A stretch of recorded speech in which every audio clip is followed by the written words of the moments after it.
Hindi ko talaga balak ikwento to. Kahit ngayon, nanginginig pa rin ang kamay ko habang nagsasalita. Nangyari ito noong 1 taon na ang nakalipas sa lumang bahay ng tiyahin ko. Pinakiusapan niya akong bantayan ang bahay nila habang wala sila. Isang gabi lang daw, mag-isa ako noon. Tahimik ang buong bahay. Walang kapitbahay na malapit. Mga alas 11 ng gabi nang marinig ko ang mahihinang katok sa pinto ng kwarto. 3 beses. Akala ko hangin lang. Hindi ako lumabas. Makalipas ang ilang minuto, may narinig akong boses ng babae sa labas ng pinto. Buksan mo. Nandito ako. Parang pamilyar ang boses. Parang boses ng tiyahin ko. Pero alam kong wala siya roon. Nanlamig ang buong katawan ko. Hindi ako gumalaw.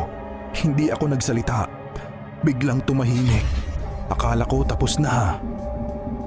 Hanggang sa may marinig akong mahihinang yabag sa loob ng kwarto. Doon mismo sa tabi ng kama ko. Ramdam ko na may nakatayo roon. Hindi ko siya nakikita. Pero sigurado akong nakatingin siya sa akin. May bumulong, sobrang lapit sa tenga ko. Alam kong missing ka. Hindi ako makasigaw. Hindi ako makagalaw. Parang may pumipigil sa buong katawan ko. Unti-unti kong iminulat ang mata ko. Sa salamin sa tapat ng kama, may babaeng nakatayo sa likod ko. Putla ang muka, basang-basa ang buhok at ang mata niya.